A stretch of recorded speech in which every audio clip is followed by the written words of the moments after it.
अरे यार, इस घर में तो टॉयलेट ही नहीं है। अब इतनी रात को कहाँ जाऊं शौच करने। हाँ जी, सुनते हो? प्रियंका अपने पति को नींद से उठाने की कोशिश करती है। उसका पति अविनाश उठता है और कहता है, क्या है प्रियंका, इतनी रात को क्यों बुला रही हो? मुझे बड़ी जोर से आई है, अभी जाना होगा नहीं तो यही निकल जाएगी। अरे तुमको आई है तो तुम जाओ ना, मुझे क्यों बुला रही हो? तुम्हारे घर में तो शौचालय भी नहीं है, बाहर अंधेरे में जाने में मुझे डर लगता है, चलो मेरे साथ। प्रियंका ने जबरदस्ती अविनाश को उठाया। अविनाश हाथ में टॉर्च लेकर प्रियंका के साथ घर से थोड़ी दूर एक जंगल में चला आया। प्रियंका जंगल में शौच करने बैठ गई और अविनाश उसके पास में ही खड़ा रहा। अरे ये सब मुझे क्या क्या करना पड़ रहा है? करना तो पड़ेगा ही, घर में शौचालय नहीं है तो शादी क्यों की? अविनाश कुछ नहीं बोल पाया। शादी से पहले जब बातचीत चल रही थी तब प्रियंका ने अविनाश से शौचालय की बात की थी। अविनाश ने उसके पिता हरिहर को ये बताया भी था, लेकिन ये सुनते ही हरिहर गुस्सा हो गया था। क्या ये तुम कह भी कैसे सकते हो? इस आंगन में कभी शौचालय नहीं बनेगा और कभी मुझसे ऐसी बेतुकी बात मत करना। अविनाश चुप हो गया था। अविनाश और प्रियंका कॉलेज में एक ही साथ पढ़ते थे। प्रियंका शहर की लड़की है, उसे इन सब चीजों की आदत नहीं है। उसे हमेशा रात को ही जाना होता है, इसलिए उसके लिए परेशानी कई गुना बढ़ गई है। काम खत्म करके प्रियंका और अविनाश घर जाकर सो जाते हैं। सुबह प्रियंका उसकी सास वसुंधरा से कहती है, माँ जी, घर में शौचालय ना होने के कारण मुझे रात को बाहर जाना पड़ता है, इसके बारे में क्या कुछ नहीं किया जा सकता? तो सुबह सुबह मेरे साथ चलना, रात को ही करने की क्या जरूरत है? अरे माँ जी, ये प्रेशर क्या किसी को पूछ कर आता है? और मुझे बचपन से ही रात को जाने की आदत है। तभी वहां पर प्रियंका का ससुर हरिहर चला आया और उसने कहा, तो आदत बदलनी पड़ेगी बहू, इस घर में शौचालय नहीं बनेगा, बता रहे हैं। इस गांव में किसी भी घर में शौचालय नहीं है। हाँ, उन लोगों को तो कोई तकलीफ नहीं हो रही है। प्रियंका ने बात को नहीं बढ़ाया। उसने कई बार अविनाश को ये बताने की कोशिश की, लेकिन अविनाश ने कहा, देखो मैं पिताजी के ऊपर कुछ नहीं बोल सकता। प्रियंका का दिल टूट गया। अरे यार, किस घर में शादी की है मैंने, इससे अच्छा तो कुमारी रह जाती। उसने अपनी माँ को कॉल लगाया और सब कुछ बता दिया। उसकी माँ जानकी ने कहा, देखो बेटी, सिर्फ इस वजह से तो रिश्ता नहीं तोड़ सकते हम। तुमने ही लड़का पसंद किया था, अब भुगतो। अरे माँ, अब तुम भी ताना मारोगी क्या? कुछ आइडिया तो दो कि कैसे इन लोगों को मनाया जाए। जंगल में रात को कितने खतरे होते हैं, मुझे बहुत डर लगता है माँ। मुझे वो सब कुछ नहीं पता। तभी जानकी के बेटे यानी कि प्रियंका के भाई आलोक ने जानकी से फोन ले लिया और कहा, दीदी मैं एक आइडिया दे सकता हूँ। आलोक ट्रैकिंग करता था। उसने कहा, दीदी तू एक टेंट शौचालय खरीद ले। टेंट शौचालय? वो क्या होता है? अरे दीदी, हम जब ट्रैकिंग पे जाते हैं ना तो हम उसी में तो करते हैं। कहीं भी टेंट खोलो और कर दो, और उसके साथ एक पैन भी मिलता है जो टेंट के अंदर रहता है। वो भर जाए तो उसे साफ करना भी बहुत आसान है। आलोक का आइडिया प्रियंका को बहुत पसंद आया। उसने ऑनलाइन देखना शुरू कर दिया। ये तो बढ़िया चीज लग रही है, इसे ही खरीद लेती हूँ। प्रियंका ने टेंट ऑर्डर कर दिया। अगले दिन ही एक डिलीवरी वाला आकर टेंट दे गया, लेकिन हरिहर ने वो देख लिया। बहू क्या है ये? टेंट एक बड़े से पैकेट के अंदर था। प्रियंका ने कहा, कुछ नहीं बाबूजी, ये कुछ लड़कियों वाला सामान है। ये बोलकर प्रियंका अपने कमरे में चली गई। रात को जब सभी सो गए तब प्रियंका बिस्तर से उठी। अविनाश भी सो रहा था। प्रियंका ने चुपके से बिस्तर के नीचे से टेंट को निकाला। अब छत पर जाकर टेंट लगा देती हूँ और फिर शौच करके देखती हूँ। प्रियंका टेंट और पैन लेकर छत पर चली गई और पैन रखकर उसके ऊपर टेंट लगा दिया और फिर टेंट के अंदर घुसकर अच्छे से शौच किया और फिर काम खत्म होने के बाद टेंट को समेट लिया। आहा, आज तो मजा आ गया। बिना किसी डर के शौच करने का मजा ही कुछ और है। प्रियंका ने बिस्तर के नीचे टेंट और पैन को रख दिया और सो गई। ऐसे ही कुछ दिन बीते। प्रियंका हर रात छत पर जाती और टेंट खोलकर पैन में शौच करती और टेंट समेटकर नीचे चली आती। एक दिन अविनाश ने उससे कहा, क्या बात है प्रियंका, बहुत दिन हो गए तुम रात को शौच करने नहीं गई, मुझे बुलाया नहीं, क्या बात है? कुछ नहीं जी, मुझे रात को नहीं आती आजकल।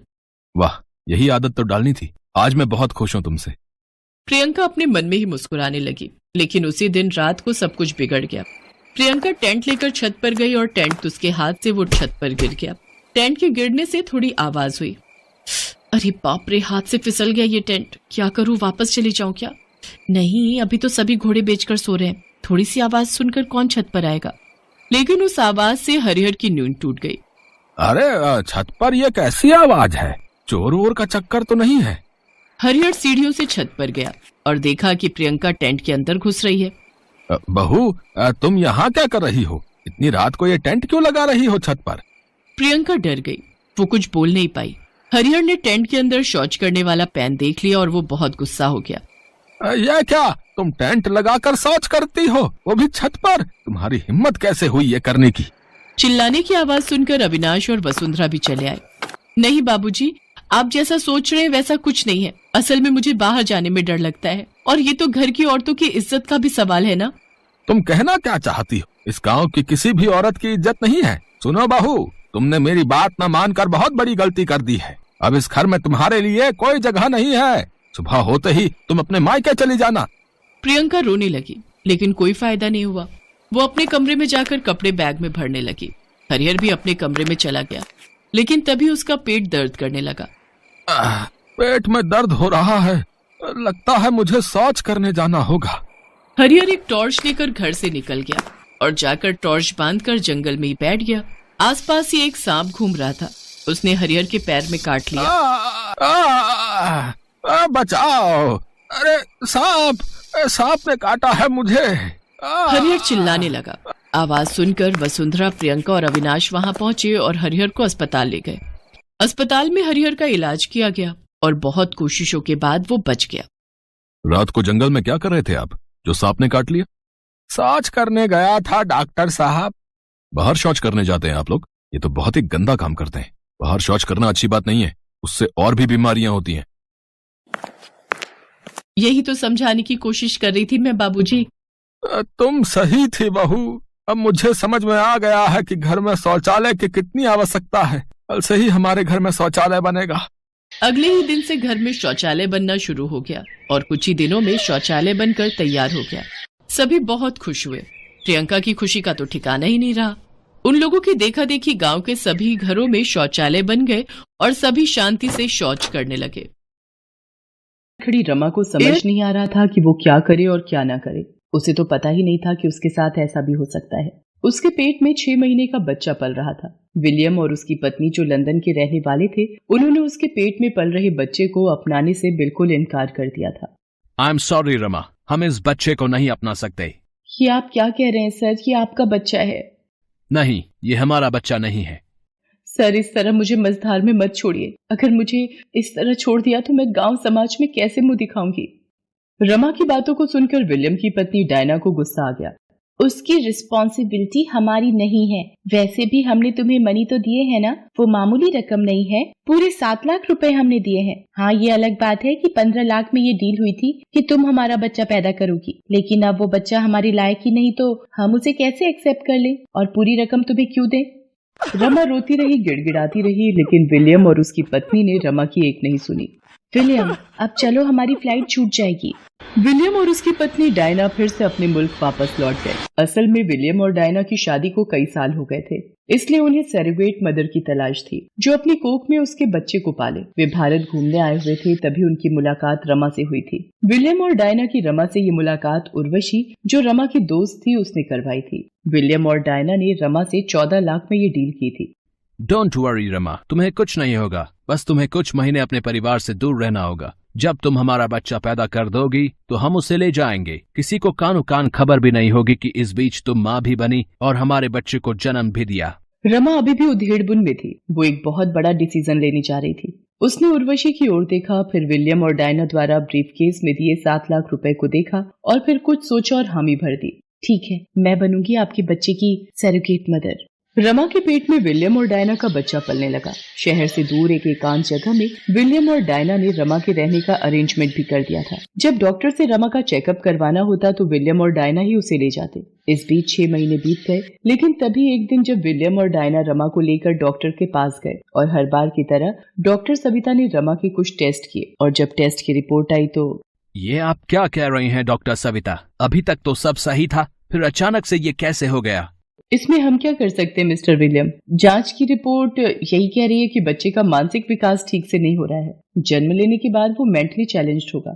विलियम और डायना ने जब ये सुना तो उन्होंने रमा से बच्चे को अबॉर्ट करने के लिए कहा, लेकिन वो तैयार नहीं हुई। उसने जब विलियम और डायना के मुंह से उस बच्चे को गिराने के बारे में सुना तो उसे बहुत आश्चर्य हुआ कि कुछ दिनों पहले ये दोनों एक बच्चे के लिए मारे मारे फिर रहे थे और आज बच्चे की कमी के बारे में पता चलते ही उसे मारने के लिए कहने लगे। उसे उन दोनों का ये दोहरा रवैया पसंद नहीं आया। उसने उन दोनों को बहुत समझाने की कोशिश भी की, लेकिन वो अपने देश वापस लौट गए। ऐसी हालत में मैं क्या करूं, मुझे समझ नहीं आ रहा है। अब तो मेरे पास पैसे भी नहीं है जो मैं अपना और पेट में पल रहे इस बच्चे का ध्यान रखूं, ना ही मेरी कंडीशन ऐसी है कि मैं कोई काम कर सकूं। मुझे अपने गांव वापस लौटना पड़ेगा इस बच्चे की जान की खातिर। रमा अपने गांव जमालपुर वापस लौट आई और जब से वो गांव लौटी है उसके गांव में सिर्फ एक ही बात की चर्चा है कि वो गर्भवती है। लेकिन उसका गर्भवती होना सवालों के घेरे में था, क्योंकि उसकी शादी नहीं हुई थी। पूरा गांव उस पर थू थू कर रहा था। जिधर देखो रमा के गर्भवती होने के चर्चे सबकी जुबान पर थे। सभी एक बिन ब्याही माँ की खबर चटकारे भरते हुए एक दूसरे से साझा कर रहे थे। घोर कलयुग इसे ही कहते हैं विमला। राम राम राम राम, मुझे तो बोलते ही शर्म आती है कि कुंवारी लड़की माँ बनने जा रही है। अरे बोलने में कैसी शर्म, शर्म तो उन्हें आनी चाहिए जिन्होंने ऐसा काम किया है। मैं तो सरपंच जी से बात करने वाली हूँ। ऐसी कुलक्षणी लड़की का हमारे गांव में क्या काम। सही कह रही हो, उस रमा को देखकर कहीं हमारी बहू बेटियों पर बुरा असर ना पड़ जाए। मैं तो पंचायत में साफ कह दूंगी कि उसे गांव से निकाल दिया जाए। दूसरी ओर रमा के घर में भी कोहराम मचा हुआ था। उसके माता पिता का रो रो कर बुरा हाल था। शर्म के मारे वो घर के बाहर भी नहीं निकल पा रहे थे। ना तो रमा की माता उसे ठीक से बात कर रही थी और ना ही पिता। वो चुपचाप एक कमरे में उदास सी बैठी रहती और आंसू बहाती। बार बार उसे घर और समाज दोनों द्वारा ये एहसास कराया जा रहा था कि उसने बहुत बड़ी गलती की है। एक दिन की बात है, उसके पिता कर्मवीर चौधरी गुस्से में चिल्लाते हुए घर में आए और अपनी पत्नी रमिया से कहा, पता नहीं हमारे किन पापों की सजा हमें मिल रही है। हमें पता होता कि रमा बड़ी होकर कुछ ऐसे गुल खिलाने वाली है तो मैं तो पैदा होते ही उसका गला घोंट देता। अरे आप इतना गुस्सा मत करिए, अभी अभी आपका दिल का इतना बड़ा ऑपरेशन हुआ है।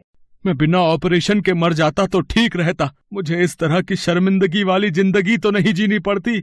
आप तो पंचायत में गए थे ना आज, वहाँ क्या हुआ? होना क्या है, उन्होंने हमें गांव छोड़कर जाने को कहा है। अरे हम कहाँ जाएंगे गांव छोड़कर, है? यहीं जन्म लिया, यहीं मरेंगे। हमारे बाप दादों ने भी यहीं जन्म लिया और यहीं उनको आग नसीब हुई। वे दोनों बातें कर ही रहे थे कि रमा उनके पास आई और बोली, बाबा आप लोग क्यों जाएंगे? गलती मैंने की है, पाप मैंने किया है, तो मैं ही चली जाती हूँ इस घर को छोड़कर।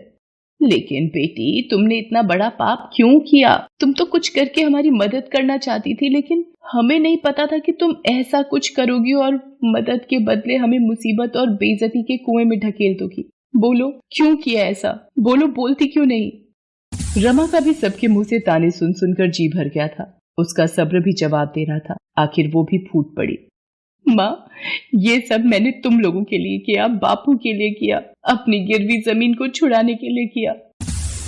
पिछले 2-3 सालों से जमालपुर गांव में बिल्कुल भी बारिश नहीं हो रही थी। उसके पिता कर्मवीर चौधरी कर्ज के बोझ तले दबे हुए थे। उनका घर और जमीन महाजन के कब्जे में था। उन्हें समझ नहीं आ रहा था कि इतना बड़ा कर्जा वो कैसे चुकाएंगे। उन्हें रमा की शादी की भी चिंता थी। इन्हीं सब चिंता में डूबे एक दिन उन्हें हार्ट अटैक आ गया। रमा उन्हें अस्पताल ले गई। डॉक्टरों ने जल्द से जल्द उनके दिल के ऑपरेशन की बात कही, जिसमें लाखों रुपए लगने थे। एक तो पहले ही इतना सारा कर्ज और ऊपर से बापू की ऐसी हालत देखकर। माँ ऐसे बैठकर काम नहीं चलेगा। बाबा भी ऐसी हालत में नहीं है कि कुछ कर सके, और आप दोनों तो मुझे बेटी कम बेटा ज्यादा मानते हैं ना, तो मुझे इस घर को संभालने और बाबा के इलाज के लिए कुछ करना ही होगा। रमा की सबसे अच्छी सहेली थी उर्वशी, जो शहर में जॉब करती थी। वो उससे मिली। उर्वशी ने उसे बताया कि कोई भी नौकरी करके वो इतनी जल्दी इतने पैसे नहीं कमा सकती कि वो अपने पिता का इलाज करा सके और गिरवी घर और जमीन छुड़ा सके। तब उसने सरोगेट मदर वाली बात उससे की और विलियम और डायना से उसे मिलवाया। रमा के माता पिता को जब सारी असलियत का पता लगा तो, ये तूने क्या किया बेटी? मेरे इलाज और घर को बचाने के लिए तुमने इतना बड़ा कदम उठा लिया, लेकिन इस बदनामी के साथ तुम कैसे जियोगी? हमारी मानो तुम इस बच्चे को अबॉर्ट कर दो। नहीं बाबा, ये करना होता तो फिर बहुत पहले कर दिया होता। इतनी बदनामी क्यों सहती? मुझे इस बच्चे को धरती पर लाना है। मैं कैसे उसे मार दूं जो मेरे पेट में मेरी मर्जी से पल रहा है और हर दिन इस दुनिया में आने की बाट जोह रहा है। रमा के गांव में भी धीरे धीरे इस बात का पता लग गया।